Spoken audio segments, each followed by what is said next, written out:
Okay, so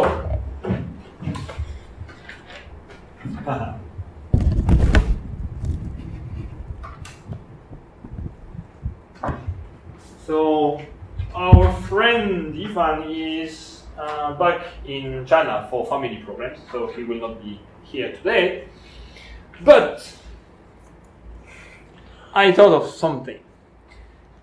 On Saturday, because it was a little bit different lecture, I didn't want to do the normal thing, especially because people may not be able to come. So there were only 2 people. So instead of just continuing reading the paper that we had, I just started to speak about what I do, because I had not prepared anything, and thinking about what I do is very easy because it's always in my head. So we went over the very beginning of my research. And what I thought today, to rest a little bit, because Saturday it's again lecture, I thought that maybe you too may explain to us two what's happening. And I think it's also very good to be able to talk and give a lecture. So please, together you can collaborate and explain to us what we saw yesterday, what we saw on Saturday. Oh. Is the lecture on this Saturday here as well? Yes. Sure. So,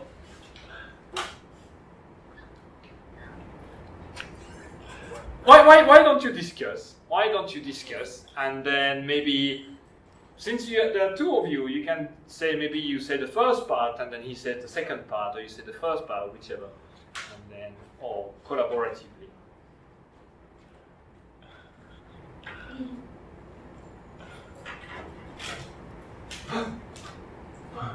No.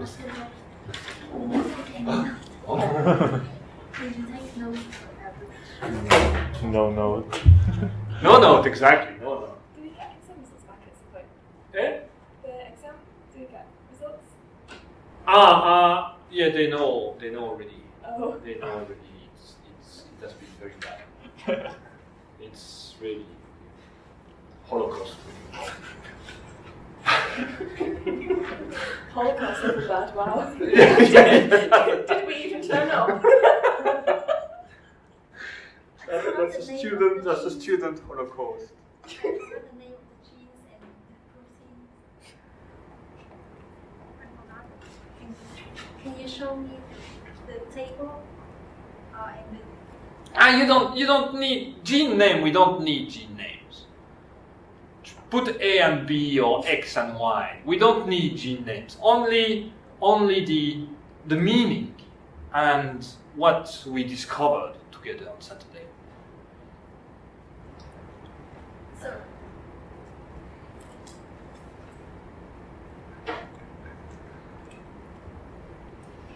And it's really hard. Especially. No, there's no problem.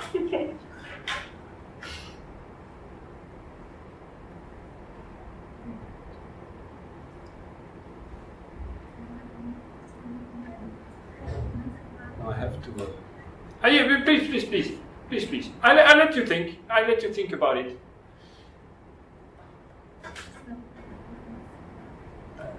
No, there's a kind of rule that all the students like should obey the course, right? So I have to find a way to kind of fail some of you, because at the moment I think I have to raise the difficulty of the course. Some of it should fail, right? For the goal, for the goal scale. Should fail. Yeah, but some of you should fail, because otherwise university will be behind me and says, how come all your students have like above 80?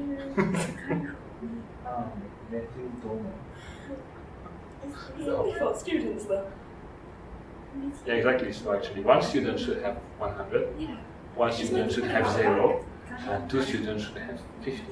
Or maybe do it like 100, 75, 50, 25 and just make us pick it back. Yeah, I think.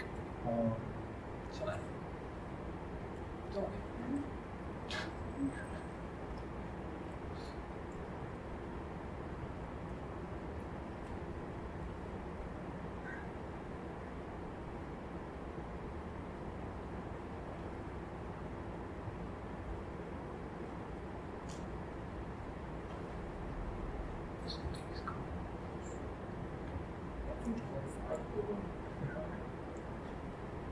methylation.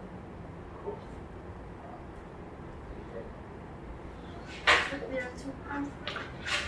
The mechanisms of the proteins that have circadian rhythm. For one part of those proteins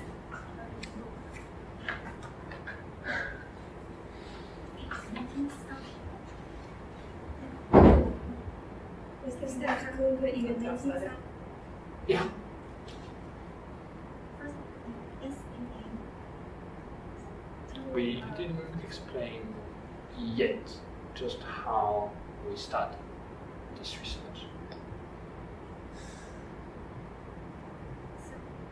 I think maybe on figure 1. I explained figure 1. That's well, we are not reading. We are not reading. I'm just explaining. Need to read.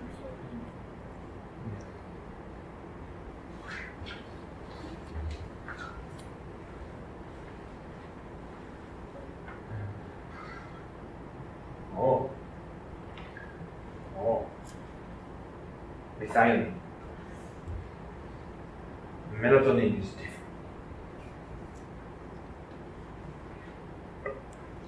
Okay, I am happy. That's enough. I am happy. Okay, so briefly to resume.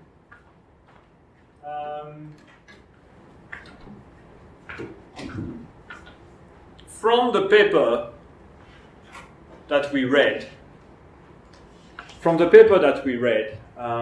before together, it's obvious that the clock is made of a transcription translation feedback loop, right? Blah, blah, blah. But there are some indications that the clock may just be more than that, and that somewhere in biochemistry there is as well a clock, a metabolic clock. Just like there is in cyanobacteria with phosphorylation, maybe there is something in our cells that is also a clock at the level of the metabolism, even without transcription. And yes, there is this guy who showed that there is a rhythm in peroxyredoxine, but he's only showing that there is a rhythm in peroxyredoxine. He's not showing what causes the rhythm. What causes these oscillations is still unknown. So the beginning of the research here was we tried to see if there is a metabolic clock, where is it in the cell? And to be able to do that, we actually measured in the liver of animals with a clock and the liver of animals without clock, what were the small molecules, like the metabolites, that had rhythms.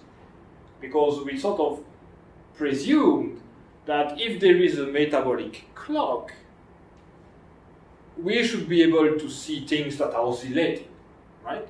So then we checked what are the metabolites that are oscillating in the liver, even in animals without clock. And what we found out, and this is what I explained last week, what we found out is that there is a metabolic pathway that is called the methyl cycle. The methyl cycle that is essentially composed of 4 metabolites. This is methionine, the amino acid. This is SAM, S-adenosyl methionine. It's written in the paper, but it's very long to write, so I'm just putting SAM. And then SAM has a methyl. In the structure of SAM, you can say S-adenosyl methionine. So it's composed of a nucleotide, adenosine, and it has a methyl from the methionine. And SAM is used, as I told you last week, SAM is used as a donor of methyl. There are many enzymes in the cell that will use SAM, will take methyl from SAM and put it somewhere else. For example, DNA, RNA, protein. Almost everything in the cell is methylated in a regulated way. So when SAM loses its methyl, it's transformed into S-adenosyl homocysteine. And S-adenosyl homocysteine needs to be quickly removed because the problem is that S-adenosyl homocysteine inhibits reaction of methylation. Okay? So SAH has to be quickly removed, and it is removed by hydrolysis to homocysteine. And homocysteine is very bad. It has to be removed because it causes a lot of cardiovascular disturbance. Okay? So it has to be quickly removed, and it is removed by simply being regenerated into methionine. And this is the methyl cycle.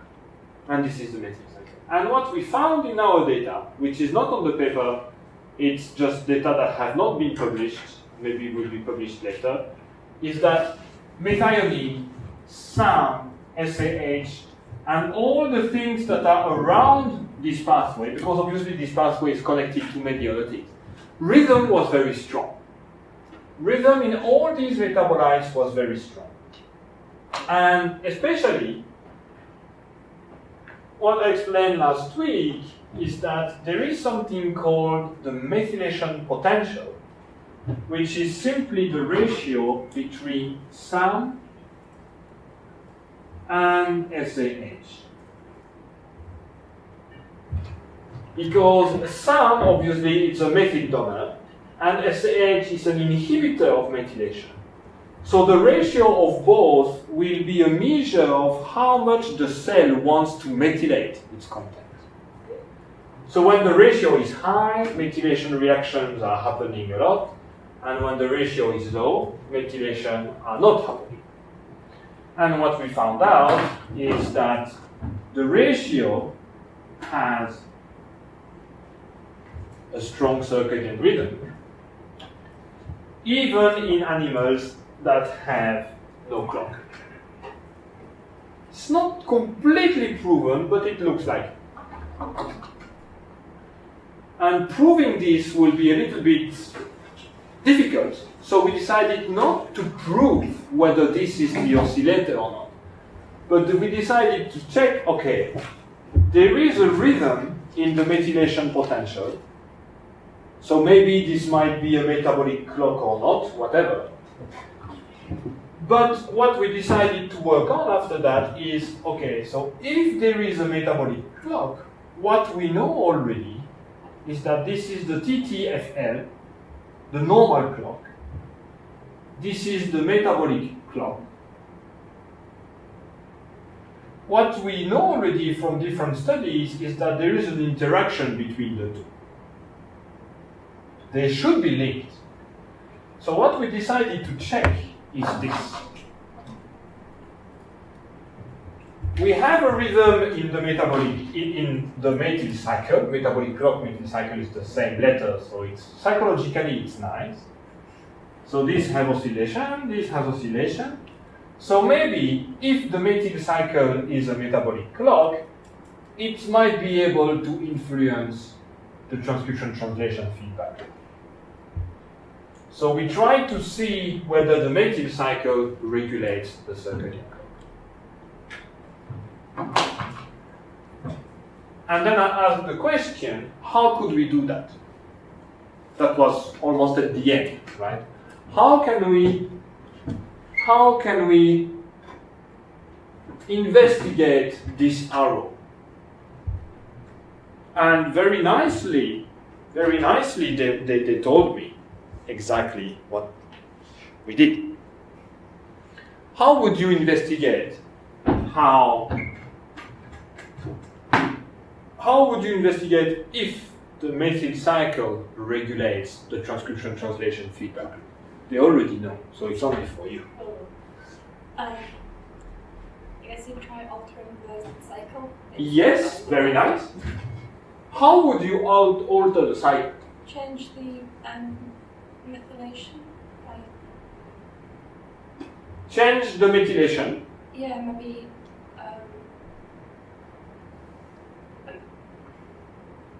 Yeah, you are going in the right direction.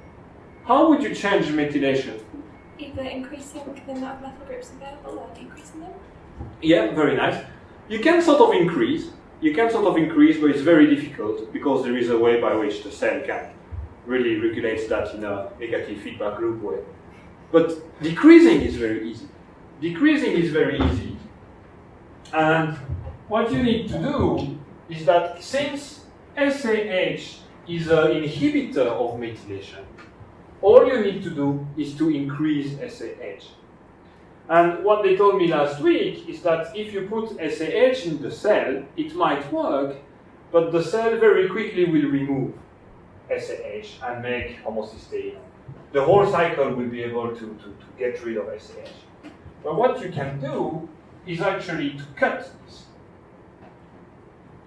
This hydrolysis of SAH into homocysteine is the only pathway. Nothing else can remove SAH. So if you inhibit this enzyme that transforms SAH into HCY, what happens is that SAH, the amount of SAH will increase and will inhibit potentially all methylations in the cell. Okay? What are the two drugs? Do you remember the names of the drugs I used?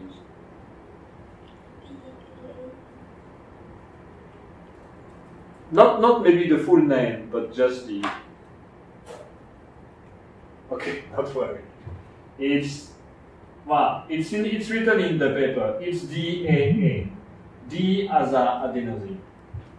And it's a kind of modified nucleotide that inhibits this pathway. And there is another one that we also used, is D-azanepranosine, DZ net.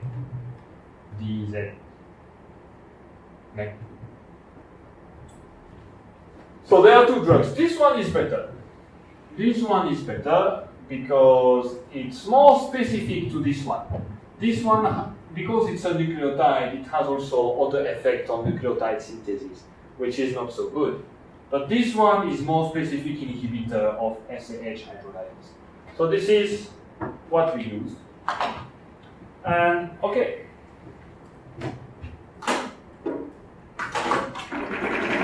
And this is very briefly where we were last time.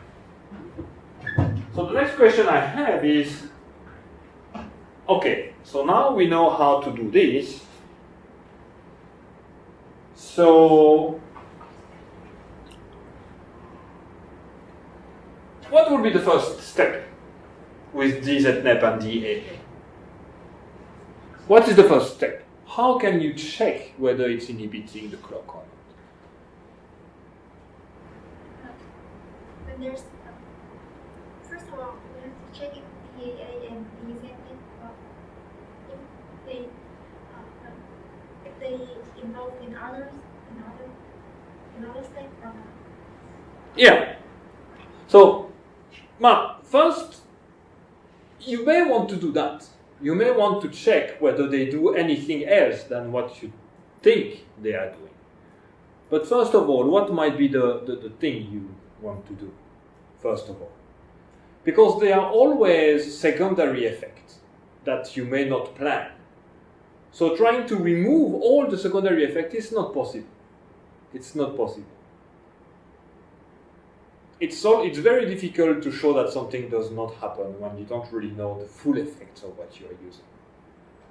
But what is the first step to really know whether DAA, whether the methyl cycle has an effect on the clock? What's the very first step? What would you do? What kind of experiment would you do?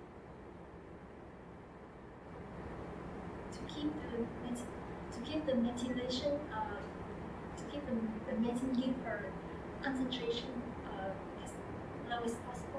So it will not be oscillating. Yeah, so you are doing an experiment with DAA to keep the mated potential as low as possible, so that there will be no methylation. Yes, but what system would you use? In the laboratory you have many different tools, right? Some tools are very easy to use, very cheap. Some tools, they take more time and are more expensive.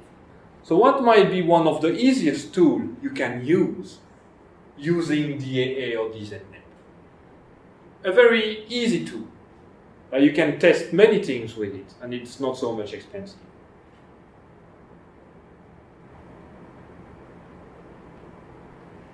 Think about what you could do in a lab. You have to use living things, right? Clock is something that happens in a living thing, so you have to use something. Cultivate a group of tissue in the environment with many DAA representing. Yeah, very good. So you can cultivate tissues or cells, just cells, and in the medium you put DAA or DZNet, and you see what happens. You can measure the biological clock of these cells, and then you can check what happens. So this is exactly what we did in the beginning. This is exactly what we did at the beginning. And you can see in the paper that I just gave you,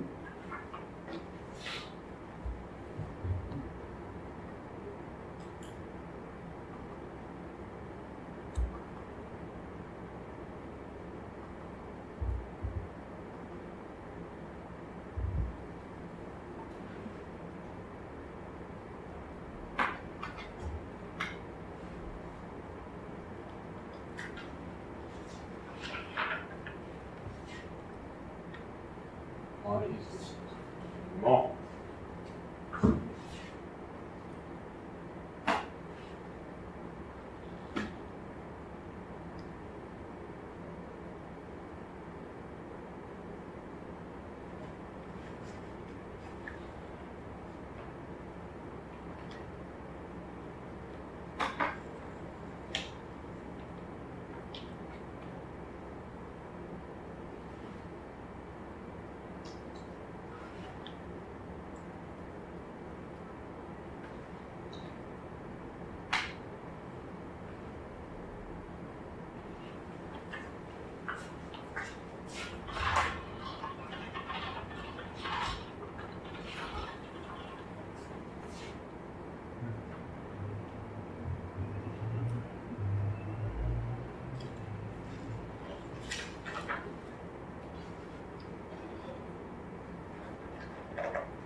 Push Windows key plus P.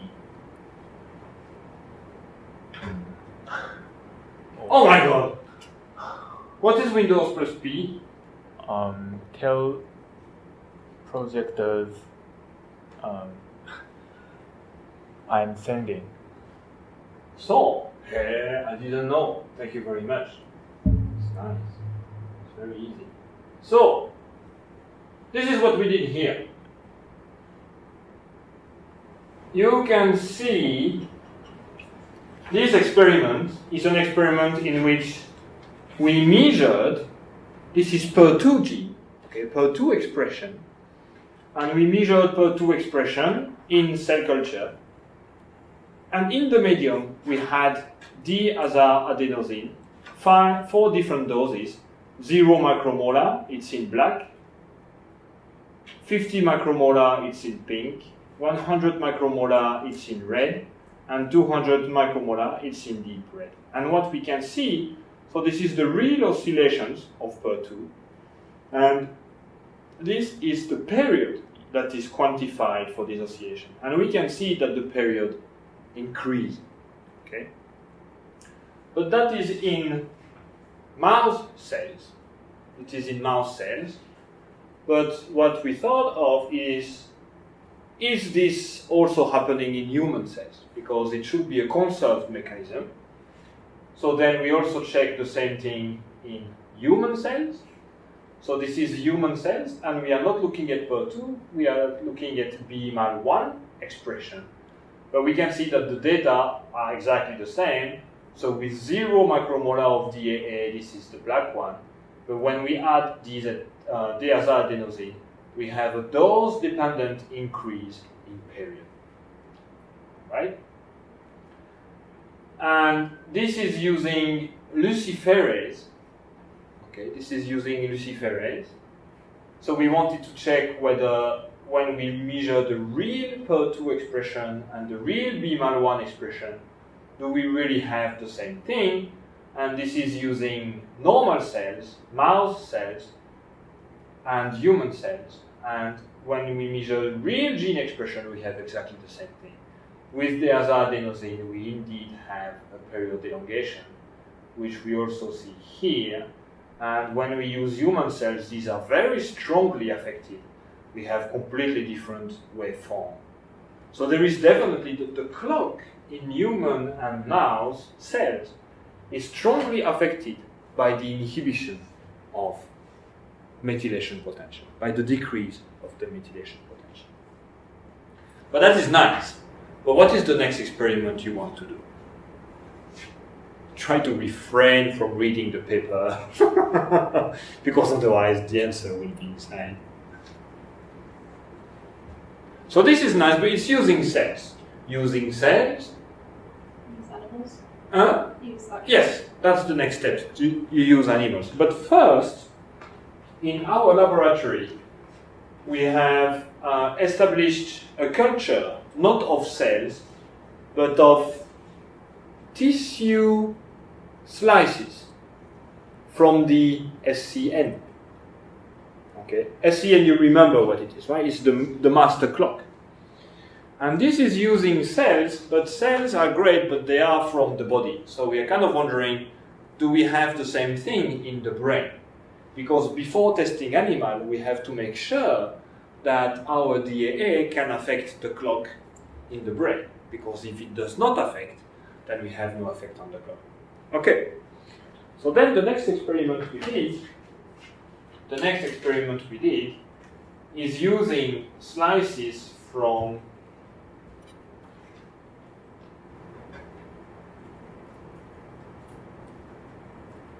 the brain.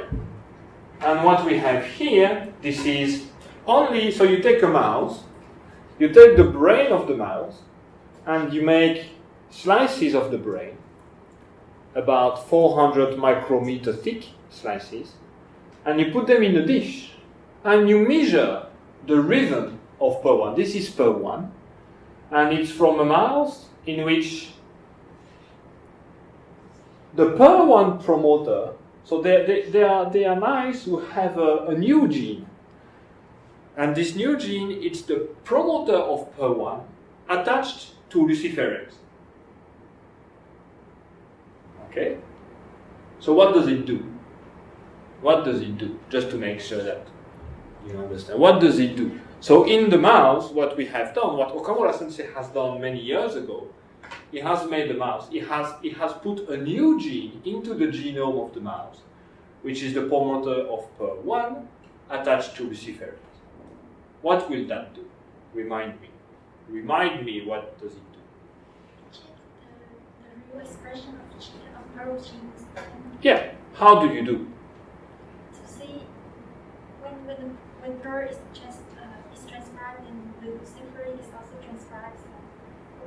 So by counting, by measuring the amount of time and measuring. Exactly. So these mice have a gene that is controlled by the PER1 promoter, and this is luciferase under the control of the PER1 promoter. So the only thing you need to do is these brain slices, you just need to give the substrate of luciferase, which is called luciferin, and then these slices will emit light. And the amount of light will be proportional to how much PER1 is expressed. And as you can see, in black, this is a brain slice without DAA, normal period of about 24 hours. And then with DAA 100 micromolar, we have an increase in the period, also in brain slices. So then, next experiment we try to do is that, do we have an effect in mouse, in living mouse? And then this is the experiment we did. So this shows actually 3 animals, actually 6. So we have 3 animals here, 3 animals here. The one on the right, they are treated with DAA, and the one on the left, they are treated with control. And this is a little bit difficult experiment, but this is always in constant darkness. And for about 14 days, the animal was left alone. Okay, left alone. And well, you are familiar with these kind of things. This is locomotor activity that is being measured. But you have some differences between each mouse. Like for example, this mouse has a clock of almost exactly 24 hours. This mouse has a clock of is a little bit shorter than 24, maybe 23.6 or something. Same here.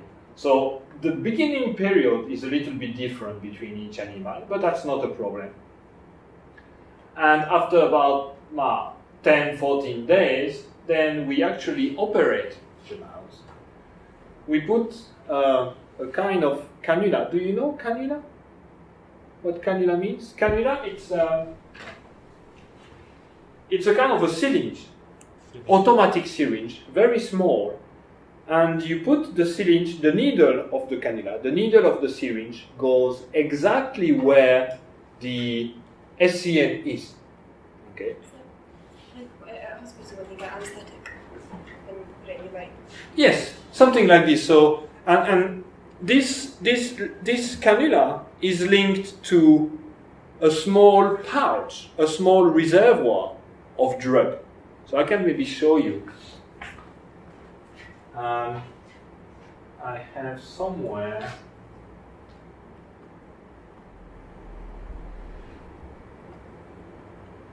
I will go and data and protocol talks will be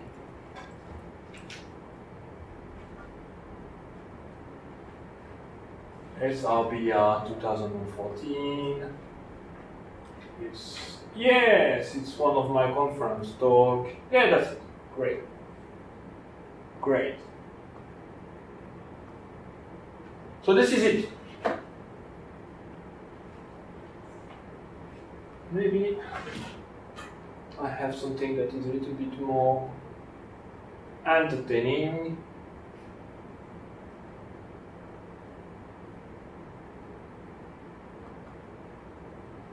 Tensha Taisha system. Yes, this one. Okay, so this is the cannula I'm talking about. So this is the needle here. And here this is something that you can put on the head of the mouse. And then you have this catheter tube. It's a tube, and it's a small pump that you fill with drug. And you put this one in under the skin of the mouse, of the back. So it's all inside the mouse, and it actually looks like this. You have the mouse, and they have a little hat that always inject the drug into the brain. Okay? And we do this operation. The mice are fine. Mice are actually resistant. So the mouse will be okay.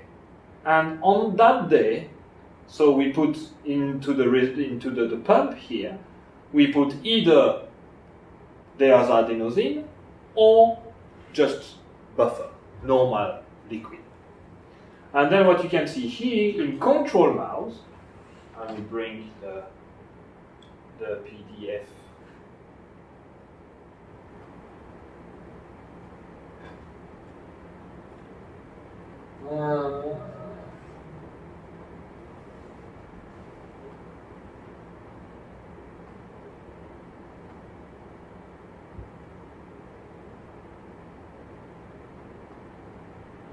What is happening with my computer?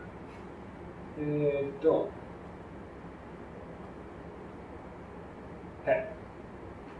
So what you have here, all the control animals, once you operate them, nothing happens. They continue with exactly the same period, right? They continue. But animals that are treated with deazoxyribonucleic, you can see that shortly after the day of operation, suddenly the period becomes longer.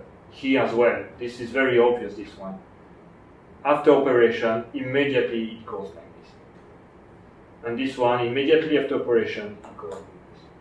But then, after about 2 weeks, it tapers off, and the mouse has the same period it has before. Why is this happening? So this one, yes, because we inhibit the methyl cycle, and just like what you have in cells, you have elongation of the clock, of the period of the clock in vivo. But then, why after 2 weeks this goes like this? The mouse just adapt to the levels. Yeah, that's a good theory. It could be. It could be because the mouse somehow adapts to the drug. That's the possibility, but in this case, it's not correct. The reason is different. The drug, do you put the drug constantly into the pump? Yes, that's the pump. The pump, the amount of drug you put in the pump only lasts for 2 weeks. So for 2 weeks, you will have injection of DAA from the pump into the brain, but after 2 weeks, there is nothing else in the pump. There is no more drug, and so the effect goes out, and the mouse recovers its normal period. Why we did that? Why we put this osmotic mini pump? This is how it's called, the osmotic mini pump. Why did we inject directly into the brain? We did the same with DZNet. One of my students did it not so long ago, and we got exactly the same data with DAA or DZNet, but still using this osmotic mini pump. Why? It's difficult, and the mice, they don't like it. It's not so we have to kill the mice after that, of course, unfortunately.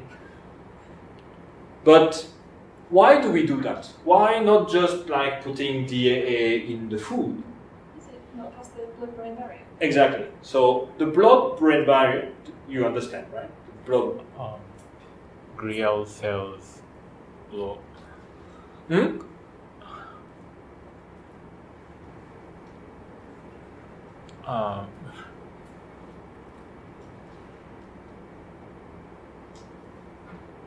Many not limited substance can go through the brain blood capillary. Yes. So this is the brain-blood barrier. So we have tried to do that, but the drug has no effect when we inject it into the body, because deazoxyribonucleic does not go through the blood-brain barrier. So we directly have to inject into the brain, and then we got these nice data. Okay.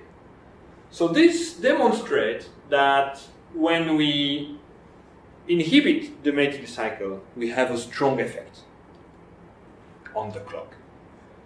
But that's only the first step, because if you remember what I told you last week or what I told you today, there are many things that are methylated into the cell.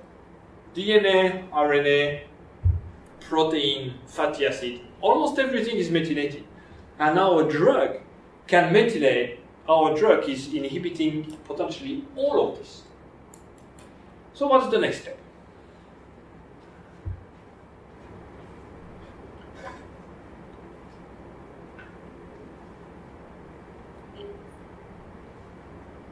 Look at the other things, see if that's an effect, but not Hmm?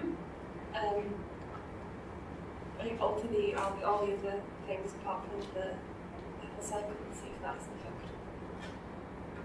So All the other things. like the RNA and all the other things that get alkylated. Uh-huh. You could check that if they're being affected by this drug. So, theoretically, this drug affects all methylations, but it really depends each enzyme. Each methylase enzyme will have a different function, a different structure, and will be affected by DAA in different ways. Maybe some methylase enzyme will not be affected. Some methylase enzyme will be strongly affected. We don't know. So of course you can check many things. You can check DNA. Is the DNA methylation being inhibited? Is protein methylation being inhibited? You can do that. But not first of all. First of all, what do? You are a researcher and you are doing this experiment. It's very new, very exciting. This has never been shown, the effect of the methyl cycle inhibitor. It's very first, but you have no idea what's happening. So what's the very first step that you do? It's not written in the paper. To make a list of the methylated sites that are affected by the methyl cycle. Yes, absolutely. You make a list. You make a list of all the things that are affected by DAA. But how do you make a list? How do you make a list? I can make a list now. I can just say protein, DNA, RNA, fatty acid, small molecules, hormones, just about everything. But you want more than that. It's written in the paper they use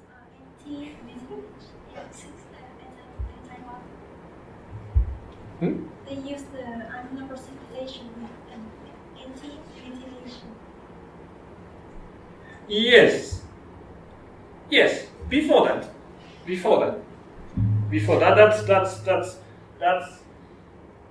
that's before. Something that to do before that. Markers? Huh? You block them? These probes? Marker, yeah, but this is experiment, right? These are experiments. I like your idea of lists. This idea of making a list is great, but how do you make this list? Compare the mouse who are not injected DAA and who injected DAA, and every metabolome. Yes, you can do analysis like this. You can analyze everything in the mouse with DAA and the mouse without DAA. You can analyze everything and see. But this, you don't want to spend time doing this. Because, as I said, everything in the cell is methylated. So, imagine you have 20 things that are potentially explaining what's happening. And depending on whether you are lucky or not, the first thing that you check will be the one that explains that. So you are lucky. But in science, you are very rarely lucky. So usually the thing that you are checking at the end is the real one. And you will take a long time saying, okay, 1 is not affected, 2 is not affected, 3 is not affected, 4 is not affected. And then months will pass by until you find the last thing that is affected. So you want to be able to, among all the things that are methylated in the cell, you want to make a list of the things that are likely to explain this. So how do you make the list of that? The list of things of methylated substrate that are affected by DAA. How can you make this list? You cannot just take it out of your brain. If theoretically you might know that everything is potentially affected, but it's very easy. It's very easy. And it doesn't require money. It doesn't require to do any experiment. How do you make a list? Of course you have a pen and you have a paper. But how do you make a list? What do you check? This is a very, very easy question. I'm sure you are looking much too far.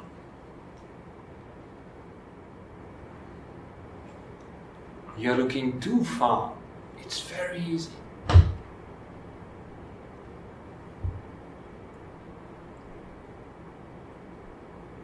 And it's the first step in almost every research. At every step of our research, okay, we got great data. Now let's do nothing. Let's just make a list. Almost at every time. But how do you make these lists? It's very easy. It's very easy. How do you make a list?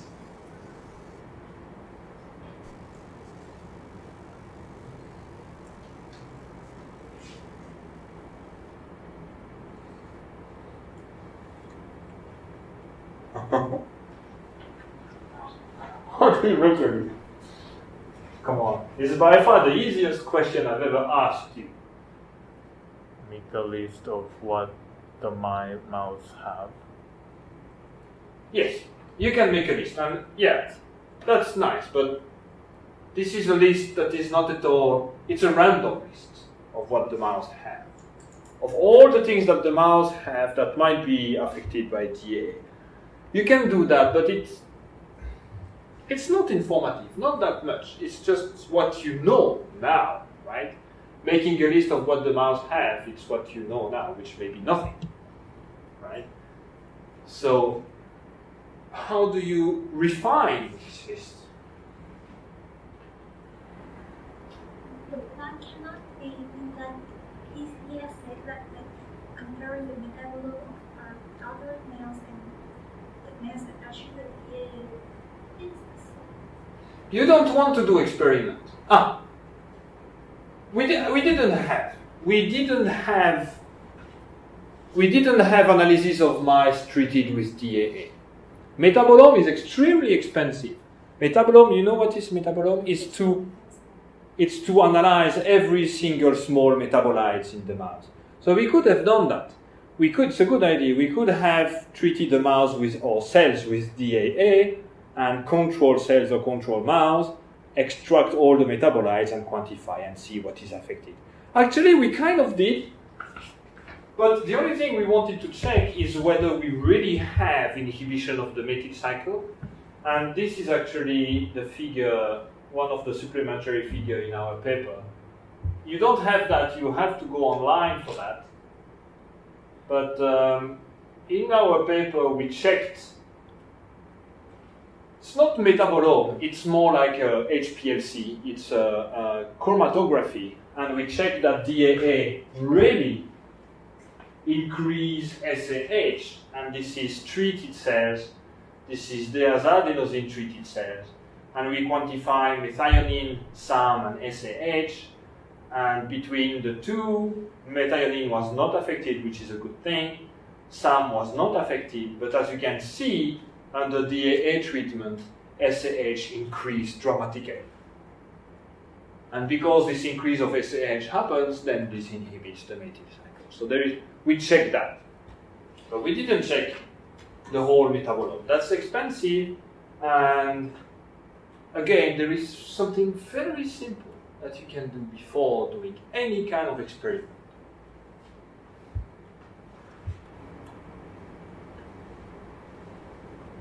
Something that you should do every time. Not say on the bottle what it affects.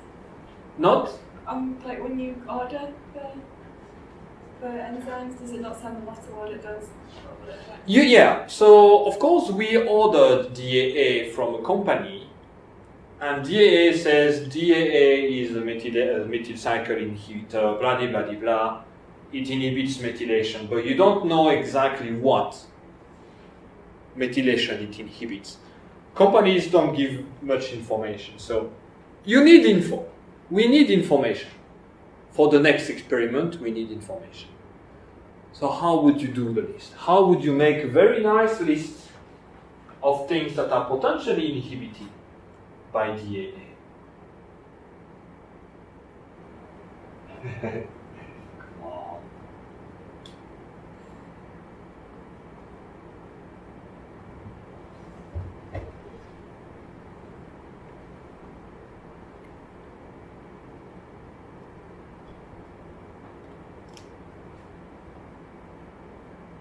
Any idea? But we cannot measure which place what gene is using SAM. Can we measure the concentration? So it's the same all over the cell.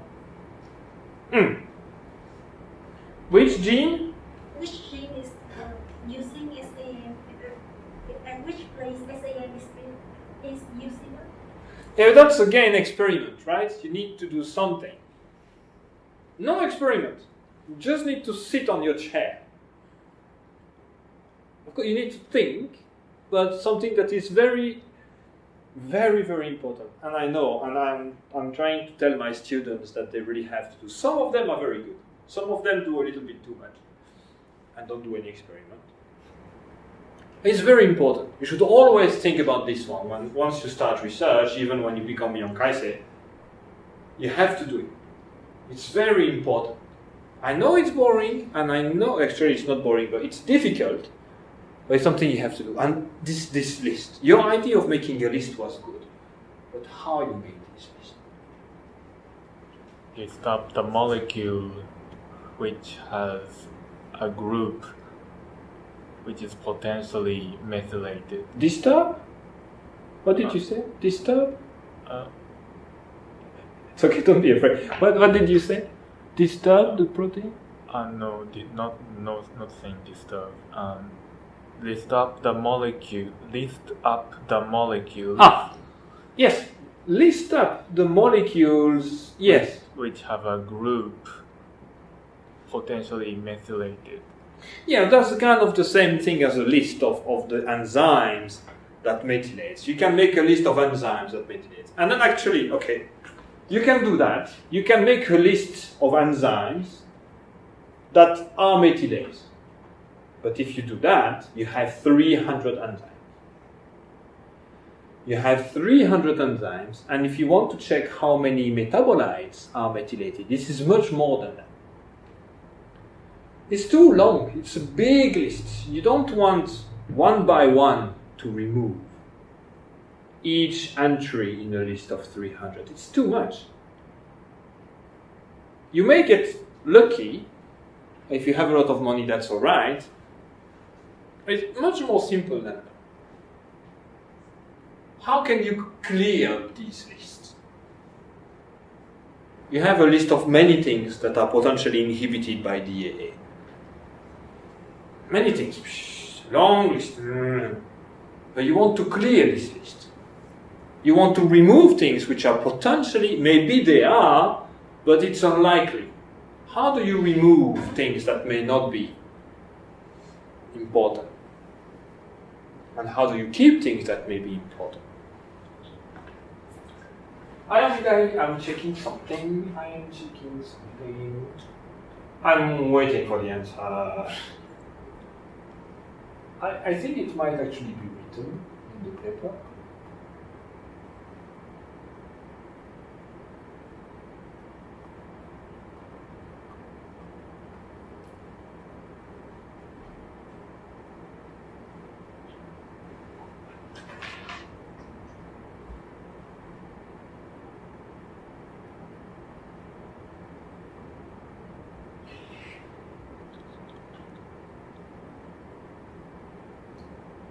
Is it a gene analysis? A gene analysis? Or it just says here that if you pass the entire list of 9,000 other genetic single gene IDs. No, this is before that. Before that.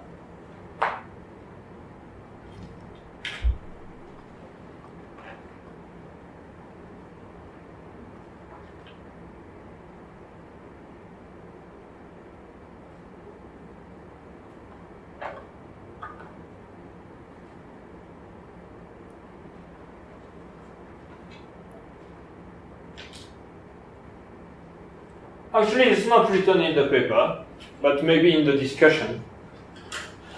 But before any experiment, what is the first thing? You take DAA, you treat DAA on human mouse cells, mouse SCN in vivo, but you have no idea of the mechanism involved. Which methylation is important? You want to make a list. So it was involved in the clock. Okay? If genes that are involved in the clock. Yeah.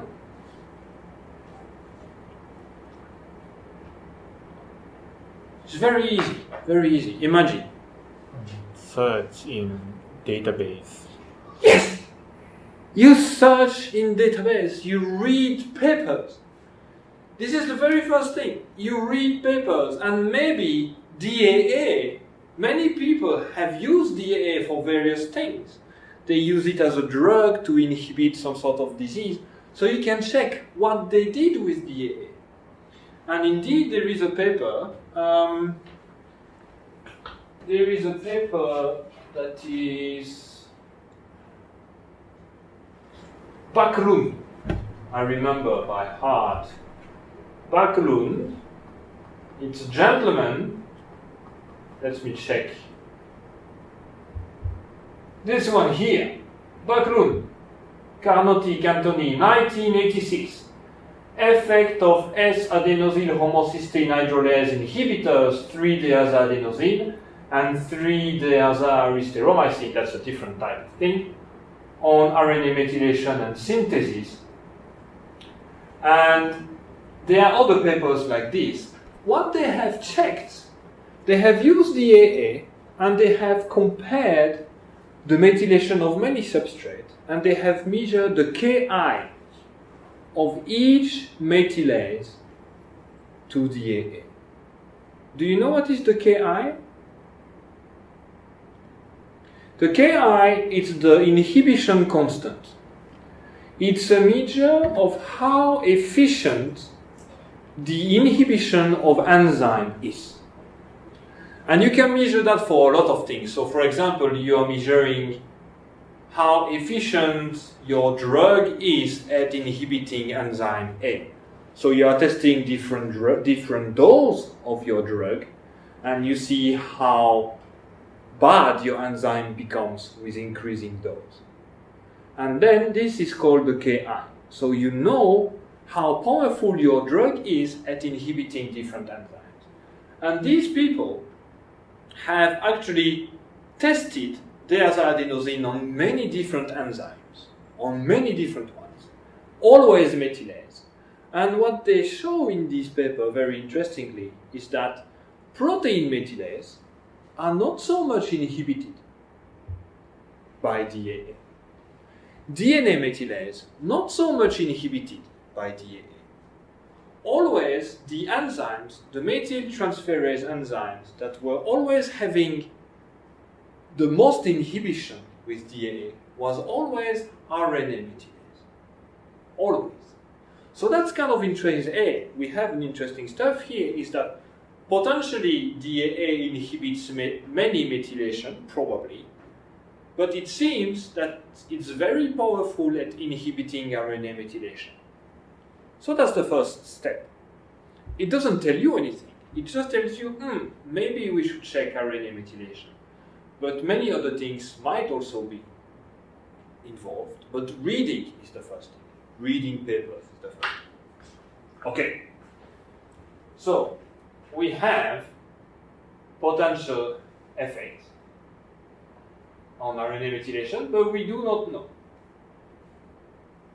So then it's time for experiments. From available information, we are not sure what is happening. It's interesting. Methylation is a very interesting subject, so this is maybe what is happening, but how could we confirm that what is happening in our cell is something that is linked to RNA methylation? To make one more step forward, how could we do it?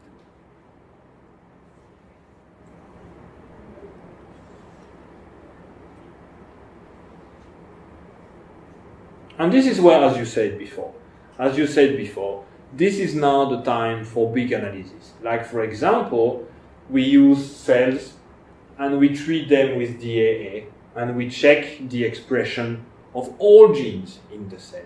And we see what is affected. Maybe among genes, there are all genes that will be related to maybe the processing of RNA or the methylation of RNA. And indeed, this is what we did. We actually used DAA. This is what this picture showed. We used DAA on cells. This is the same cells as these guys. We decided to focus on human cells. These are these cells here. We treated them with DAA, and we measured the expression of all genes. And as you can see from this figure here, I make it a little bit bigger.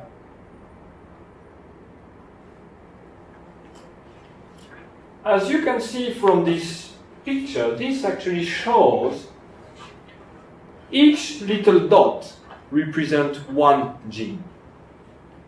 And what we saw is that the effect of DA, actually there is a mistake unfortunately, this is DAA here, and that is control. What you can see is that there are many genes that are changing significantly with DAA. About 4,000 genes are induced by DAA, and 5,000 genes are reduced by DAA. There is about 30,000 genes, so that's a big fraction of genes that are changing. And then, since by itself is not so informative because the effect of DAA is so big, we try to see, okay, if we take a look at these genes here, what is their function? If we take a look at these genes here, what is their function? Can we see some sort of general picture? And indeed, we found something very interesting. First of all, if we checked all of them, not only the ones that are induced or reduced, but we check all the ones that are significantly changed by DAA, we got many different stuff. But interestingly, you can see that the one that has a very significant, this is a significant result, this number here and this number here, rhythmic process means rhythmic process is all these clock genes things.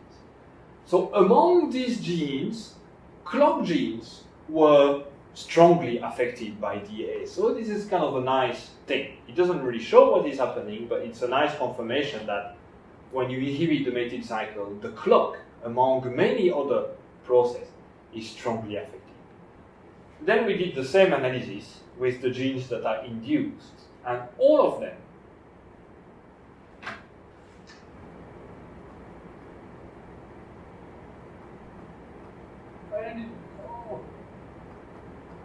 Oh, damn you.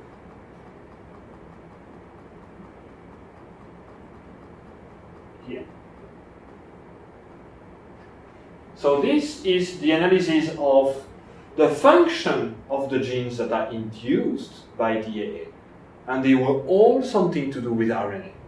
RNA processing, RNA metabolic process, non-coding RNA, and so on and so on. So it's kind of interesting. All the genes that go up with DAA, they all regulate RNA processing. So this is kind of very interesting, and this suggests that maybe what we are having here is we are affecting RNA processing.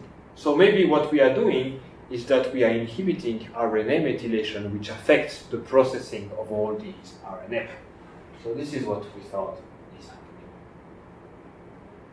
So we decided after this experiment to actually focus on RNA methylation because of the data and because of what has been published before, and this data showing that RNA processing was strongly affected by DAA. But we also checked different things. How can we check this 10,000 gene expression? You mean what technique? Yes. That's a very good question. Actually, it's not 10,000, it's like this. The technique that I used analyze everything. Everything. Even things that you don't know, you can analyze.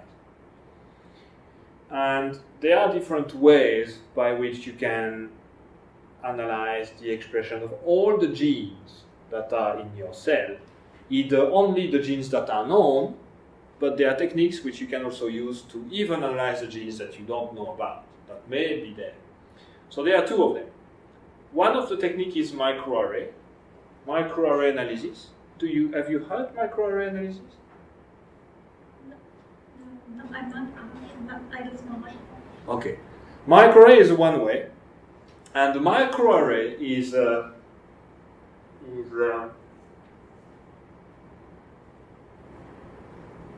microarray. Trying to explain. Microarray is simply it's a small chip. It's very small. It looks like a computer chip. It's something like this. And it's extremely precise. And it contains, I can draw maybe here.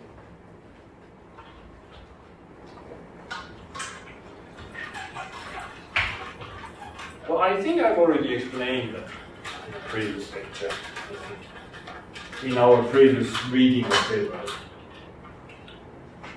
So this is a microarray, a picture of a microarray. And on the microarray, it's simplified, but you have spots. You have small locations, like this. You have small slots. And if we magnify what is in one of these slots,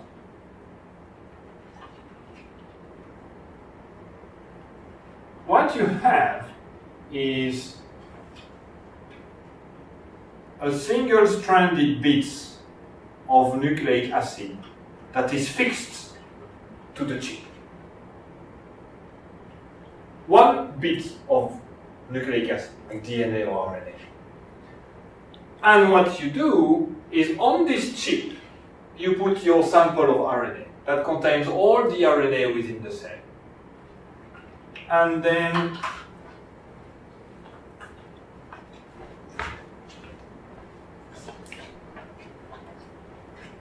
as you know, messenger RNA is single-stranded.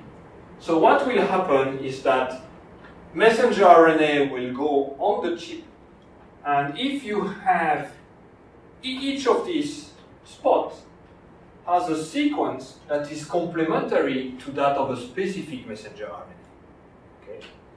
So what you have here is that if the messenger RNA that you are studying is there, the messenger RNA will come here and will bind to this complementary oligo that is bound on this chip.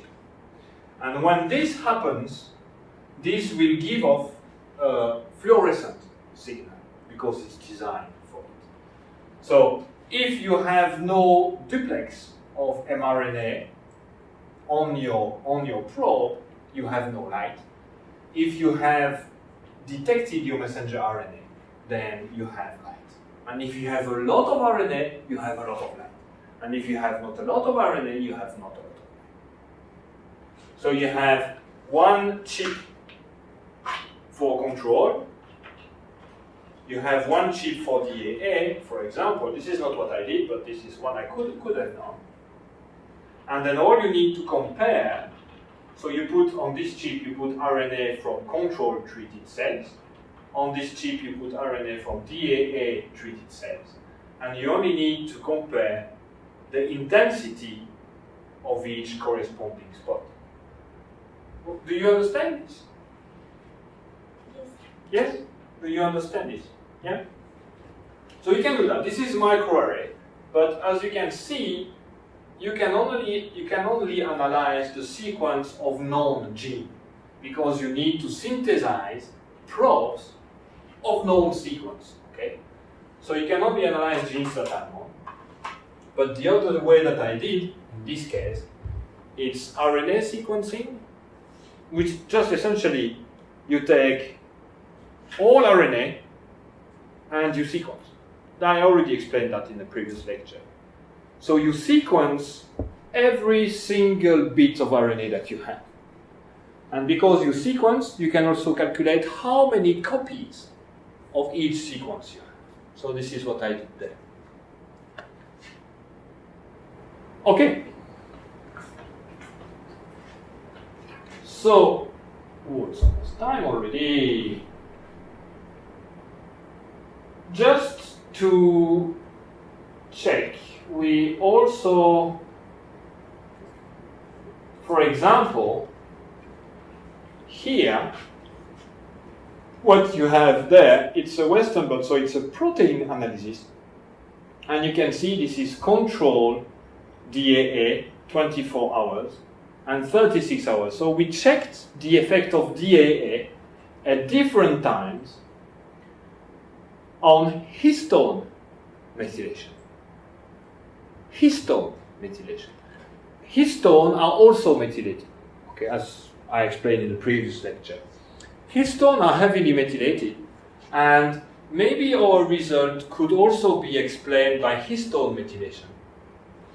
And as you can see from this data, this is histone 3 lysine 4 trimethylation, and this is general lysine methylation of histone 1, and this is lysine methylation of histone 3 and histone 2. So this is histone 3, underneath it's histone 2, this is histone 1 here, this is a band corresponding to histone 1, and this is the band corresponding to histone 3, lysine 4. We also inhibit histone methylation because the intensity of the band, the intensity of these black blotches represents the amount of protein that we have. And as you can see, H3K4, it's always lower under DAA treatment. Lysine methylation of histone 1, it's also decreased with DAA. So histone methylation is also inhibited by DAA. So not only maybe RNA methylation is affected, but also histone methylation is affected. What do you think? Do you understand this one, this data here? You understand what it is? This is amount of histone or... Yeah, this is amount of histone. We extract protein from the cell and we quantify how much histone there is. This is not amount of histone, it's amount of histone methylation. Not the amount of histone, but the amount of methylated histone. Methylated histone. Methylated histone. And in the samples from the AA treated cells, it's always lower compared to control treated cells. So what do you think? I don't understand much about this graph because why do you for genes that are affected by DAA, why do you only check genes that are upregulated or downregulated by DAA? Why did I check? This is the question?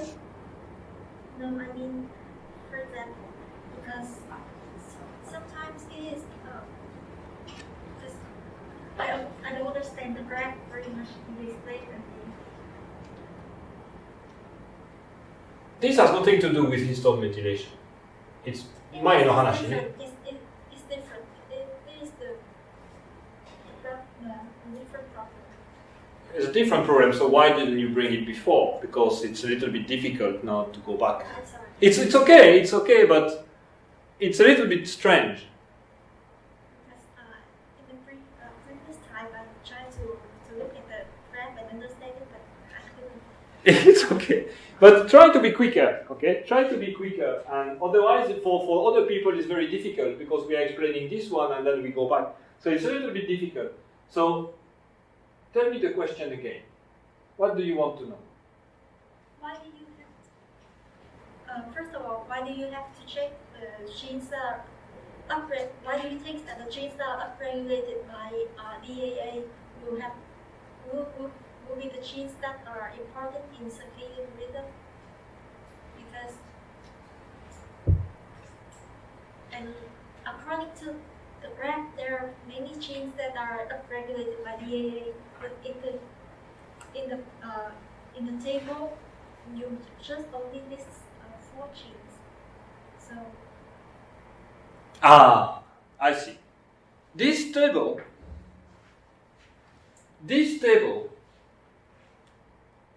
is not gene.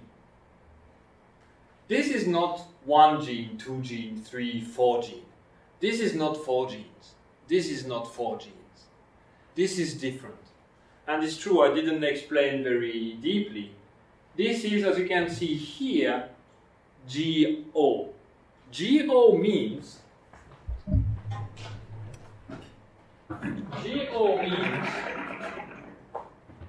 gene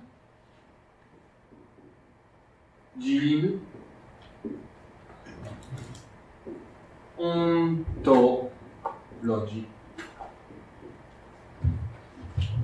GO means gene ontology. And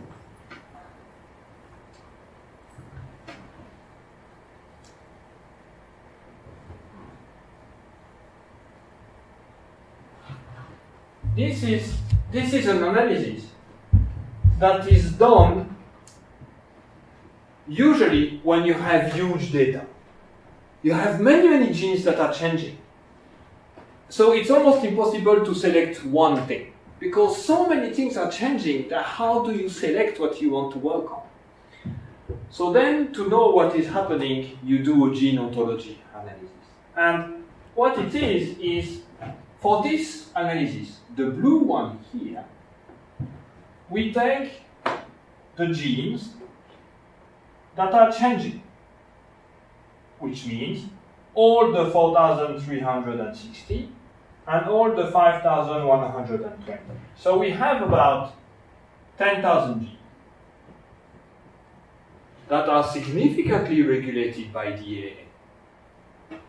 And then statistically, we ask the question, in these 10,000 genes, what is the function of these genes? What is the function of these 10,000 genes? So what it means is, for example, you know glycolysis. Glycolysis, do you understand what is the glycolysis? So, for example, it is known which genes are involved in the glycolysis. Let's say the total glycolysis pathway, maybe it's 20 genes.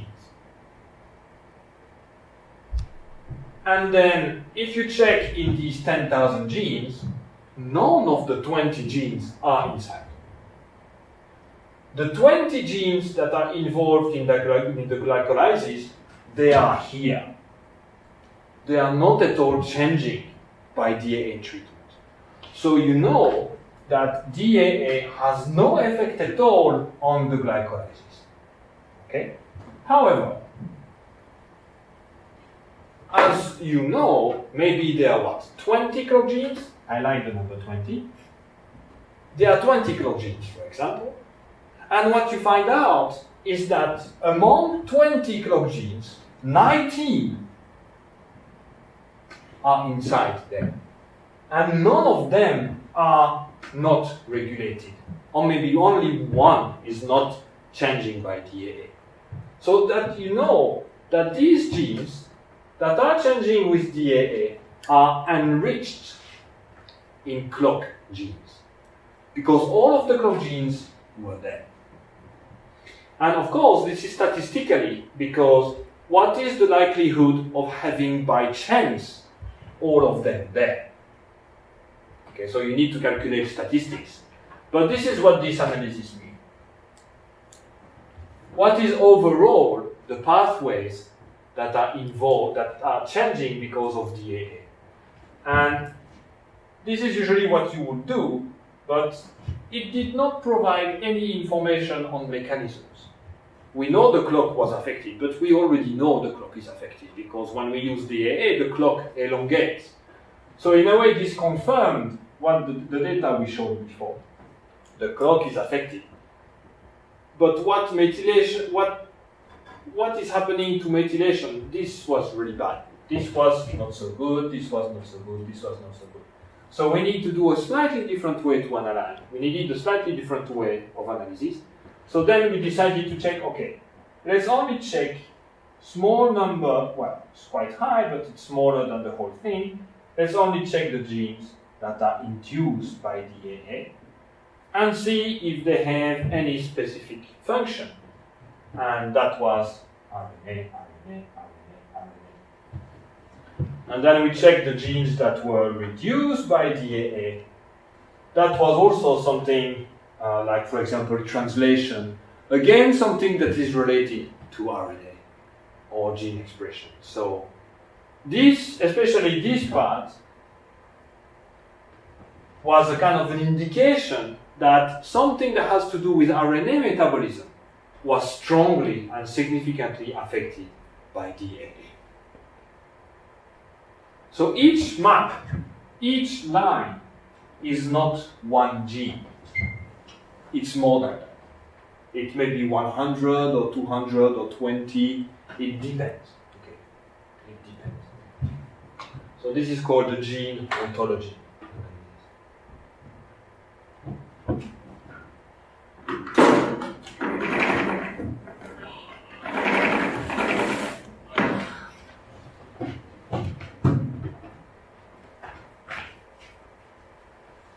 Okay, well, it's the end, I think, for today. It's 5-2.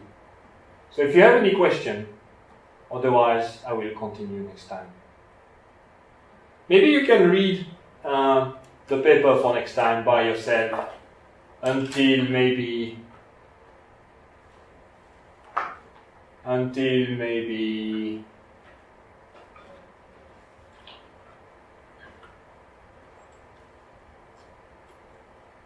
yeah, the end of page 795. I think this is as far as we went.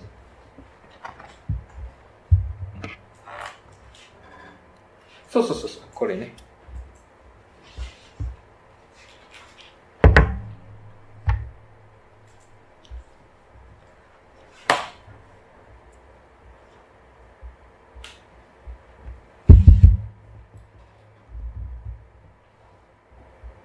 And then all this paragraph is in detail what I just told you now, but written to convince the people who are reading your paper that what you are doing is the real thing. So words are important as